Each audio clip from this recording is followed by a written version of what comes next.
41वां अध्याय। ऋषि दीर्घतमा देवता प्राणदयो लिंगोक्ता दिगादयो लिंगोक्ता वागादयो लिंगोक्ता श्री प्रजापति सवितादय मरुत अन्यादयो लिंगोक्ता उग्रादयो लिंगोक्ता अग्नि चंद पक्षी अनुष्टुप बृहति कृति धृति गायत्री उष्टि जगति पुष्पित सर्वाधिपति बस सर्वाधिपति हिरण्य गर्भ के युक्त वर्तमान प्राणों के लिए यह आहुति स्वाहूत हो, धरा के लिए स्वाहूत हो, अग्नि की हर्षिता के लिए स्वाहूत हो, अंतरिक्ष के लिए स्वाहूत हो, पवन के लिए स्वाहूत हो, स्वर्ग लोक को पाने के लिए स्वाहूत हो, सूर्य के लिए स्वाहूत हो, दिशाओं की हर्षिता के लिए स्वाहूत हो, चंद्रमा की हर्षिता के लिए स्वाहूत हो, नक्षत्रों की हर्षिता के लिए स्वाहूत हो, जलों की हर्षिता के लिए स्वाहूत हो, वरुण देव की हर्षिता के लिए स्वाहूत हो, नाभि देवता की हर्षिता के लिए स्वाहूत हो, शोधक देवता की हर्षिता के लिए स्वाहूत हो, वाणी देवता के लिए स्वाहूत हो, प्राण के स्नेह के लिए स्वाहूत हो, प्राण की प्रीति के लिए स्वाहूत हो, चक्षुओं की हर्षिता के लिए स्वाहूत हो, चक्षुओं के स्नेह के लिए स्वाहूत हो, श्रोत्रों के स्नेह के लिए स्वाहूत हो, श्रोत्रों की हर्षिता के लिए स्वाहूत हो, मैं हृदय की कामना पूर्ति को पाऊं, वाणी के सत्य आचरण की क्षमता मुझे ग्रहण हो, पशु से गृह की शोभा, अन्न से महान स्वाद, लक्ष्मी और सुयश यह सभी मेरे आश्रित हों। संभ्रियमाण अवस्था वाले महावीर के देव प्रजापति हैं। संभ्रियमाण अवस्था वाले महावीर के देव प्रजापति हैं। संभृत महावीर के देव सम्राट हैं। ससन्न महावीर के देव विश्वदेवा हैं। प्रकीर्तन अवस्था वाले महावीर के देवता धर्म हैं। उद्यता अवस्था वाले महावीर के देवता तेज हैं। अजाद दुग्ध द्वारा सिंचित होने पर महावीर के देवता अश्वद्वय हैं। दुग्ध में घृत के क्षण के समय घृत के बाहर निकलने पर महावीर के देवता पूषा हैं। दूध में घी मिलने पर महावीर के देवता मरुदगण हैं। दुग्ध की चिकनाई में बढ़ोतरी को ग्रहण महावीर के देव सखा हैं। चिकनाई से धर्म लाने के समय महावीर के देव पवन हैं। पूजमान महावीर के देवता अग्नि हैं। होम के बाद महावीर के देवता वाक हैं। पहले दिन महावीर के देवता सविता हैं। दूसरे दिन महावीर के देवता अग्नि हैं। तीसरे दिन महावीर के देवता वायु हैं। चौथे दिन आदित्य हैं। पांचवें दिन चंद्रमा हैं। छठे दिन महावीर के देवता ऋतु हैं। सातवें दिन मरुदगण हैं। आठवें दिन बृहस्पति हैं। नवें दिन सखा हैं। 10वें दिन वरुण हैं। 11वें दिन इंद्र हैं। 12वें दिन विश्वदेवा देवता हैं। विकराल भीम घोर ध्वनि वाले कंपायमान करने वाले सभी को बहिष्कृत करने में समस्त पदार्थों में संगत होने वाले सभी के क्षेपणकारी वायु देवता की हर्षिता के लिए स्वाहूत हो। मन के द्वारा अग्निदेव को हर्षित करता हूँ। हृदयाग के द्वारा अशनि देवता को हर्षित करता हूँ। समस्त मन से पशुपति देवता को हर्षित करता हूँ। यह दूत काल खंड से भक्त देवता को हर्षित करता हूँ। मत्स्य नामक मन की अस्थि विशेष से शर्म देवता को हर्षित करता हूँ। क्रोधाधार से ईशान देवता को हर्षित करता हूँ। पार्श्वहस्त से महादेव को हर्षित करता हूँ। स्थूल आँख से उग्र देवता को हर्षित करता हूँ। लोहित से उग्र देवता को हर्षित करता हूँ। महान गति आदि कर्म वाले से सखा देवता को हर्षित करता हूँ। देह के रक्त को दुर्वृत करने में प्रवृत्त से रुद्रदेव को हर्षित करता हूँ। क्रीड़ा समर्थ रक्त से इंद्रदेव को हर्षित करता हूँ। बल प्रकाशक रक्त से मरुदगण को हर्षित करता हूँ। हर्षिता कर्म द्वारा श्राद्ध देवों को हर्षित करता हूँ। कंठ में होने वाले पदार्थ के पाभव देवता को हर्षित करता हूँ। अंतार्स्व द्वारा रुद्रदेव को हर्षित करता हूँ। स्थूल आँख से सर्व देवता को हर्षित करता हूँ। यकृत द्वारा महादेव को हर्षित करता हूँ। हृदयाच्छादिका नाड़ी से पशुपति देवता को हर्षित करता हूँ।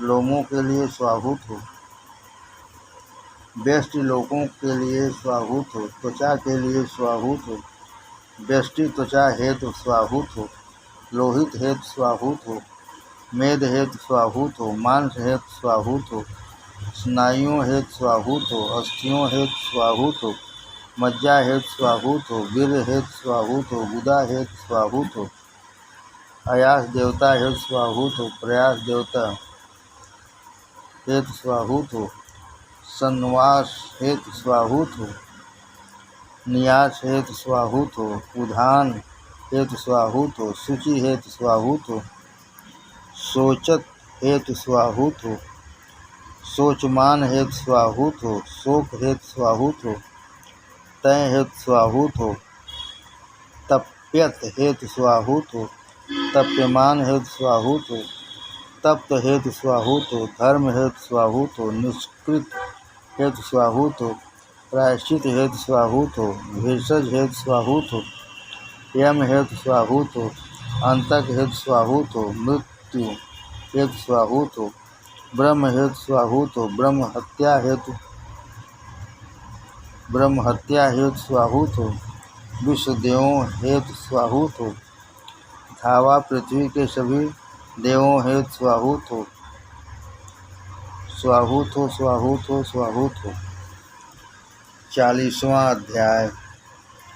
ऋषि दीर्घतमा देवता आत्मा ब्रह्म छंद अनुष्टुप जगति उष्णिक त्रिष्टुप। ईश्वर द्वारा ही यह प्रत्यक्ष जगत आच्छादनीय है। जगत में जो कुछ भी स्थावर जंगम आदि के संबंध है, उनके त्याग द्वारा भी भोग की प्राप्ति होती है। ईश्वर द्वारा ही यह प्रत्येक जगत आच्छादनीय है। जगत में जो कुछ भी स्थावर जंगम आदि के संबंध हैं, उनके त्याग द्वारा ही भोग की प्राप्ति होती है। पराये धन को ग्रहण मत करो, पराये धन को ग्रहण मत करो। इस जगत में कर्म करते हुए 100 साल तक जीवित रहने की अभिलाषा करो। इस जगत में कर्म करते हुए ही 100 साल तक जीवित रहने की अभिलाषा करो। इस प्रकार निष्काम कर्म के करने से तू कर्मों में लिप्त नहीं होगा।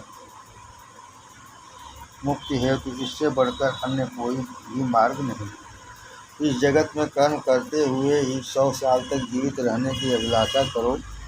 इस प्रकार निष्काम कर्म के करने से तू कर्मों में लिप्त नहीं होगा। मुक्ति हेतु इससे बढ़कर अन्य कोई भी मार्ग नहीं। जो काम्य कर्म में तत्पर रहकर आत्मा का बहिष्कार करते हैं, वे मनुष्य शरीर छोड़कर उन योनियों में जाते हैं जिसमें कर्म फल भोगने वाली प्राणधारी असुरों के नाम से विख्यात है। वे अज्ञान से आवृत हुए बारंबार जीवन मरण प्राप्त करते रहते हैं। जो ब्रह्म अपनी अवस्था में सदैव स्थित एकांकी हृदय से अधिक वेगवान और पहले प्रकट हुआ है, जो ब्रह्म अपनी अवस्था में सदैव स्थित एकांकी हृदय से अधिक वेगवान और पहले प्रकट हुआ है, उससे चक्षु आदि इंद्रियां नहीं जान सकती। जो ब्रह्म अपनी अवस्था में सदैव स्थित एकांकी हृदय से अधिक वेगवान और पहले प्रकट हुआ है, उससे चक्षु आदि इंद्रियां नहीं जान सकती। आत्मा क्रिया रहित है। आत्मा क्रिया रहित है। वह शीघ्रता से गमन करता हुआ अन्यों को अतिक्रम करता है। उस आत्म तत्व के द्वारा ही वायु अंतरिक्ष में जल में धारण करता है। उस आत्म तत्व के द्वारा ही वायु अंतरिक्ष में जल में धारण करता है। वह आत्मदेह से मिलकर आने जाने वाला लगता है। वह आत्मदेह से मिलकर आने जाने वाला लगता है, परंतु वह आत्मदेह से निकलकर वह आत्मा देह से निकलकर आने जाने वाला लगता है, परंतु वह अपने आप नहीं चलता फिरता है। वह आत्मा अज्ञानियों के लिए दूर और ज्ञानियों के लिए निकट है। वही आत्मा इन देहों में निवास करती है, वही इन सभी के बाहर भी है। वही आत्मा इन देहों में निवास करती है, वही इन सभी के बाहर भी है। जो आत्मज्ञानी समस्त प्राणधारियों को आत्मा में ही देखता है तथा समस्त प्राणधारियों में ही अपने आप को देखता है, वह संदिग्धावस्था में नहीं पड़ता है। जो आत्मज्ञानी समस्त प्राणधारियों को आत्मा में ही देखता है तथा समस्त प्राणधारियों में ही अपने आप को देखता है, वह संदिग्धावस्था में नहीं पड़ता है। जब आत्मज्ञानी समस्त प्राणधारियों को एक ही जान लेता है जब आत्मज्ञानी समस्त प्राणधारियों को एक ही जान लेता है, तब उस एकात्म भाव के देखने वाले को मोह और शोक क्या है, अर्थात कुछ भी नहीं। जब आत्मज्ञानी समस्त प्राणधारियों को एक ही जान लेता है, तब उस एकात्म भाव के देखने वाले को मोह और शोक क्या है, अर्थात कुछ भी नहीं। परमात्मा के संग अभेद को ग्रहण या आत्मा स्वयं प्रकाश वाला और काया रहित है। परमात्मा के संग अभेद को ग्रहण या आत्मा स्वयं प्रकाश वाला और काया रहित है, छिद्र रहित, नाड़ी आदि से रहित और देह रूप उपाधि से भी विमुख है। निर्मल और पाप पृथक, वह आत्मा सर्वव्यापक है। जो मनुष्य माया कर्म वाले देवी देवताओं की आराधना करते हैं वे अज्ञान अंधकार में प्रविष्ट होते हैं, और जो व्यसन आदि में लीन है वह उससे भी अधिक घोर अंधकार में पड़ते हैं। जो मनुष्य माया कर्म वाले देवी देवताओं की आराधना करते हैं वे अज्ञान अंधकार में प्रविष्ट होते हैं, और जो व्यसन आदि में लीन है वह उससे भी अधिक घोर अंधकार में पड़ते हैं। कार्य ब्रह्म हिरण्यगर्भ की उपासना का अन्य फल कहा है? कार्य ब्रह्म हिरण्यगर्भ की उपासना का अन्य फल कहा है, और अव्याकृत आराधना का भिन्न फल कहा है? इसी प्रकार हमने विद्वानों के उपदेश सुने हैं। उन विद्वानों ने इस फल की हमारे लिए विवेचना की। जो ज्ञानी जगत का कारण पर ब्रह्म को और नाशवान शरीर को एक ही जानता है, जो ज्ञानी जगत का कारण पर ब्रह्म को और नाशवान शरीर को एक ही जानता है, वह योगी इस नाशवान देह के द्वारा मृत्यु को पार करता हुआ आत्मज्ञान के कारण मुक्ति को पाता है। जो मनुष्य अज्ञानवश फल प्राप्ति वाले सकाम कार्य करते हैं कार्य करते हैं, वे अज्ञान अंधकार में ही पड़े रहते हैं, और जो ज्ञान युक्त होकर भी भेदात्मक सकाम उपासना करते हैं वे उससे भी अधिक अंधकार में पड़ते हैं। जो मनुष्य अज्ञानवश फल प्राप्ति वाले सकाम कार्य करते हैं वे अज्ञान अंधकार में ही पड़े रहते हैं, और जो ज्ञान युक्त होकर भी भेदात्मक सकाम उपासना करते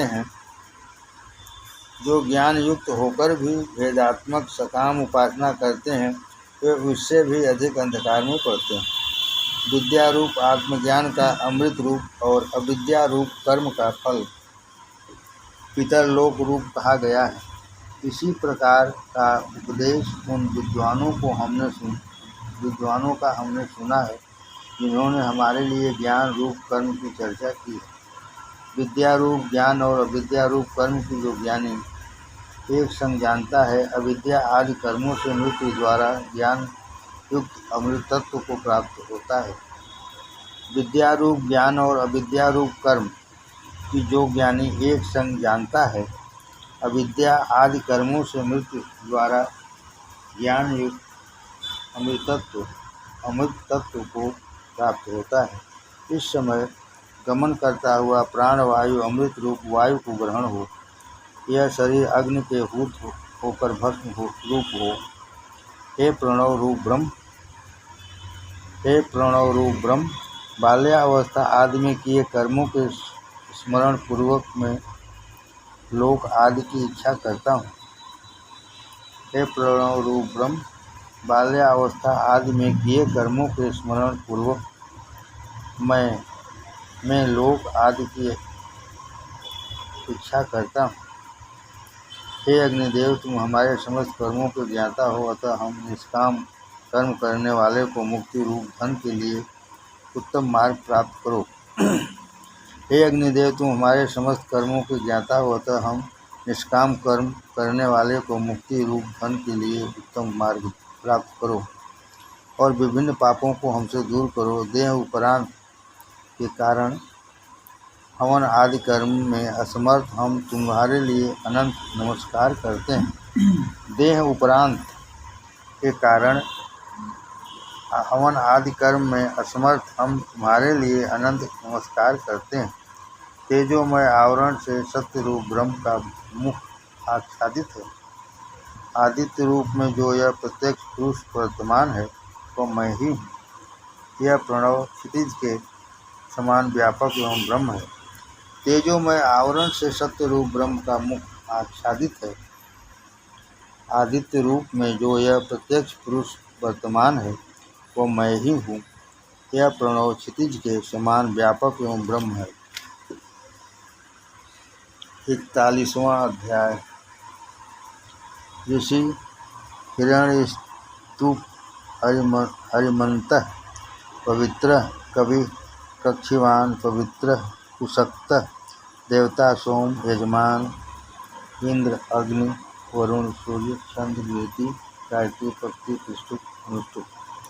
धनुष पर बाण चढ़ाने के समान ही हम क्षरणशील हैं। इंद्र में अपने स्तोत्रों को चढ़ाते हैं।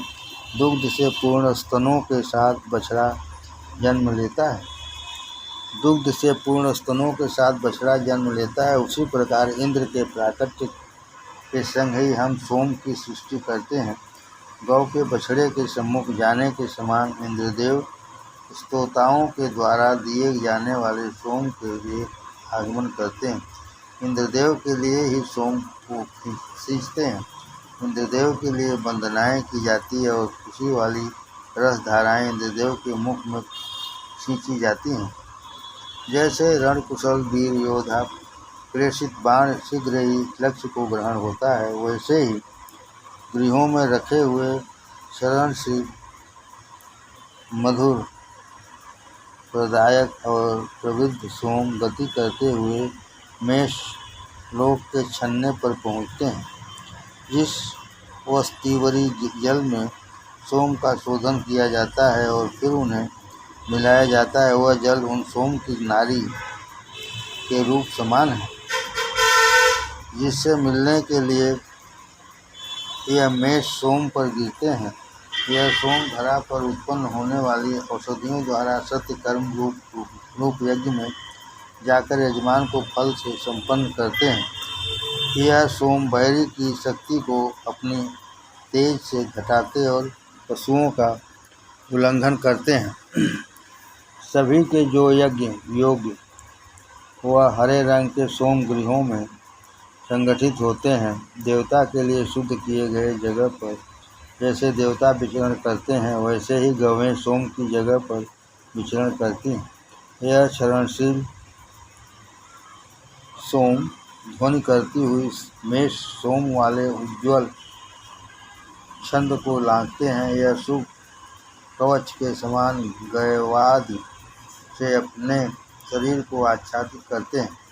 स्वर्ग के पृष्ठ भाग पर सवार पूर्ण का पाप पृथक शुद्धि के लिए विद्यमान किया। क्षितिधरा के ऊर्ध्व इस सूर्य रूप तेज को सभी को शुद्ध करने के लिए स्थापित किया। यह अमृत गुण वाले हरे वर्ण के सोम निष्पीड़न समय में वस्त्र के द्वारा सभी ओर छुपाए जाते हैं।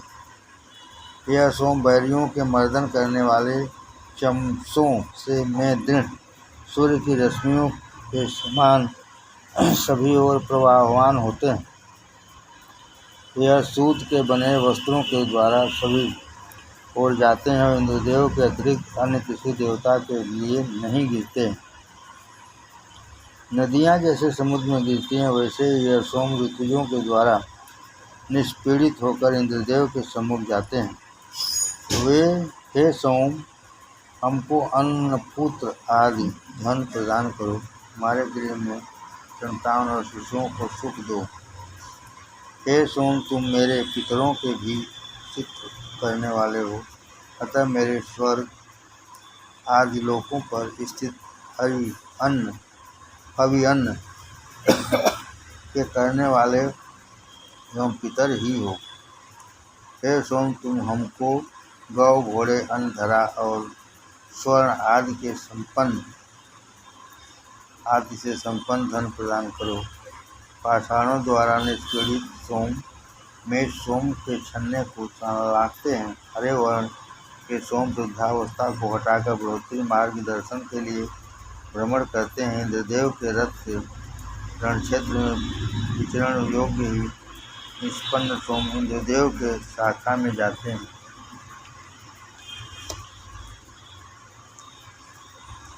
यह सोम बैरी के पुरों के विध्वंसक इंद्रदेव को तृप्त करते हैं। यह स्वर्ग में वास करने वाले और बादलों की वृद्धि करने वाले हैं। हवि सेवन करने वाली गौएं अपने दूध को सोम में मिश्रित होने पर इंद्रदेव को प्रेरित करती हैं। जैसे रथ को प्रेरित करते हैं, वैसे ही 10 अंगुलियां सोम को यज्ञ में प्रेरित कर रही। जब वंदनाकारी सोम की जगह को निश्चित करते हैं, तब गौओं का दूध उस जगह पर विचरण करता है। बाज अपने घोंसले में जाता है, उसी प्रकार श्रवणशील सोम अपने कर्म से उपलब्ध गृह में गमन करते हैं। यज्ञ योग सोम देवों के सम्मुख उसी प्रकार जाते हैं जैसे भेजा हुआ अश्व जाता है।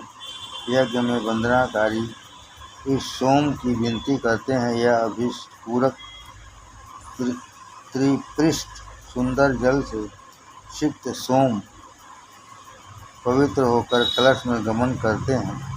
वे विभिन्न पात्रों में आवागमन करते हुए सोम स्थितियों के प्रति ध्वनिवान होते हैं। अपने उषाओं में निष्पन्न होने वाले सोम ध्वनि करते हुए शोभा पाते हैं। बैरियों का शमन करने वाले सोम की ज्योति अपने रूप को निखारती है। वह युद्ध क्षेत्र में बैरियों का पतन करती है और शब्द के परिपूर्ण देवों पालक के सम्मुख पहुँचती हुई वंदनाओं से सुमंगल होती है। वंदनाकारी द्वारा पशुओं की हर्षिता करने वाली वाणी से यह सोम संगत करते हैं। गौओं को देखभाल बैल ध्वनि करता है। ठीक उसी प्रकार सोम भी वंदनाओं के प्रति ध्वनिवान होते हैं। यह सोम क्षितिज में उत्पन्न तथा भली भांति गमन करने वाले वे सूर्य रूप में क्षितिज में स्थित होकर धरा को और प्रजाओं को देखते हैं। हरित वर्ण के सोम को ऋतुजन पवित्र करते हैं। कलश स्थित सोम दूध से मिश्रित होते हैं। सोम का घोड़े के समान रूप योजित किया जाता है। बंधनकारियों द्वारा प्रार्थना होने पर सोम ध्वनि करते और धन प्रदान करते हैं। जब इंद्रदेव के उदर में ऋतुजों द्वारा सोम का दोहन किया जाता है, तब वंदनाकारी समान मंत्र का उच्चारण करते हैं। उस समय कर्मनिष्ठ मनुष्य इस इच्छा के योग्य सोम का निष्पीड़न करते हैं। देवों को हर्षित करने के लिए पात्र स्थित सोम कष्ट आदि से भी निश्चित होते हैं। तब सोम पुत्री उषा के ध्वनि कि और किसी का भी ध्यान नहीं जाता है। महान हाथों से निष्पन्न सोम एक दूसरे से संगठित होते यज्ञ तंत्र गमनशीला अंगुलियों से संगत करते हैं। उस समय स्तोतागण उनकी वंदना करते हैं। हे इंद्रदेव, कर्म की प्रधानता करने वाले ऋतुओं द्वारा संस्कारित यह सोम तुम्हारे लिए क्षरित होता है। यह देवों को हर्षित करने वाला सोम अनेक कर्म वाला पात्रों में प्रवाहमान पुरातन एक साधक है। यह छनने से छनता है, वह धारा रूप में तुम्हारे लिए ही पात्रों में क्षरित होता है। हे इंद्रदेव, कर्मवानों के बाजुओं द्वारा प्रेरित सोम तुम्हारी पुष्टि हेतु निष्पन्न होकर आवागमन करते हैं। तब तुम सोम को पान करके बैरियों को जीतते और कर्मों को पूर्ण करते हो। पक्षियों के पेड़ पर बैठने के समान ही यह हरित सोम निष्पीड़न के लिए प्रस्तुत है। मेधावी ऋत्विज ध्वनिवान सोम का निष्पीड़न करते हैं, फिर उत्पादन में समर्थ गौवें और मनन योग स्तोत्र सुसंगत होकर सोम से उत्तर देवी पर एकाकार करते हैं। यह कामनाओं के वर्षक सोम धन संपन्न क्षितिज के धारण ऋतुओं द्वारा उत्तर वेदी पर अवस्थित में सिक्त एवं इंद्रदेव के वज्र रूप हैं। यह मधुर रस पर पूर्ण होकर इंद्रदेव को सुखी करने के लिए गिरते हैं।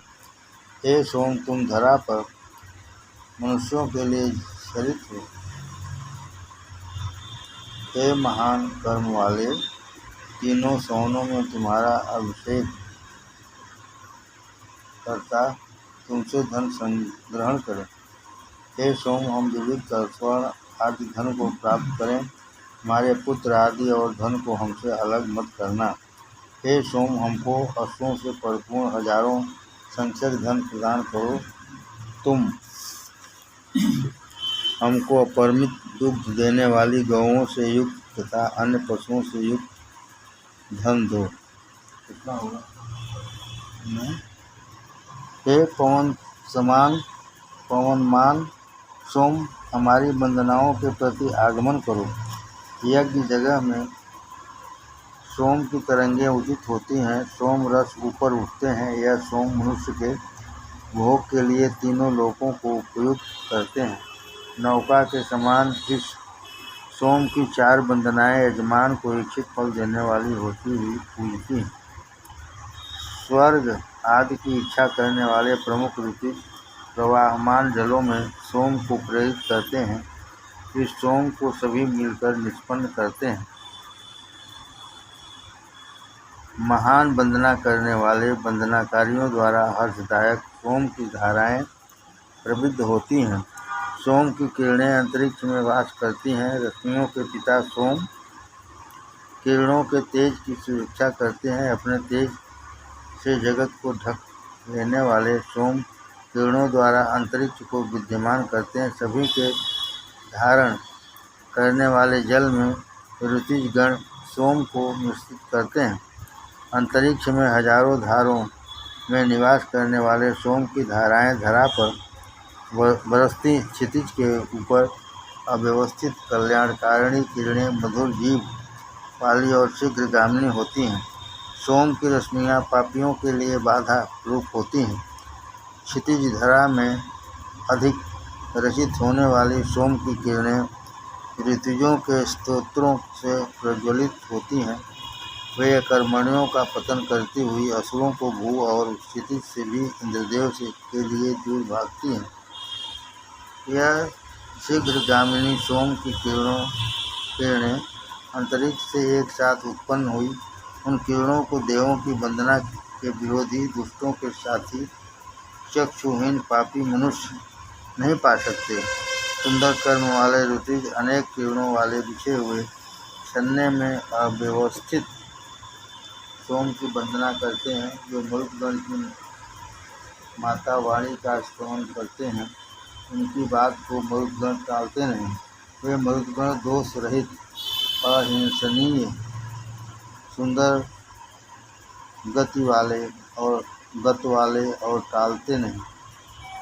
वे मरुदगण द्वेष पृथक, अहिंसनीय, सुंदर गति वाले और कर्मों का नेतृत्व करने वाले हैं। यह सोम, अग्नि, वायु और सूर्य इन तीनों तेजस्वी रूपों को धारण करते हैं। इनके सामने कोई घमंड नहीं कर सकता। यह यज्ञ की रक्षा करने वाले सूर्य रूप सोम सभी लोगों को देखते हुए अकर्मण्य मनुष्यों का नाश करते हैं।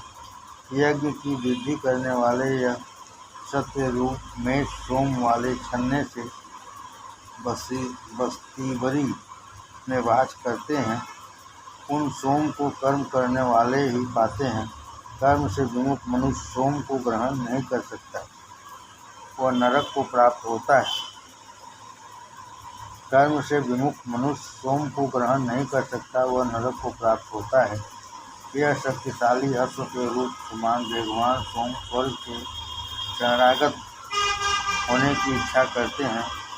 बस्तीवरी जल में जन्म लेने वाले सोम औषधियों के रस रूप से भू पर आने की कामना करते हैं। इस प्रकार के इस सोम से हम सुंदर वंदना करते हुए धन से संपन्न गृह की विनती करते हैं।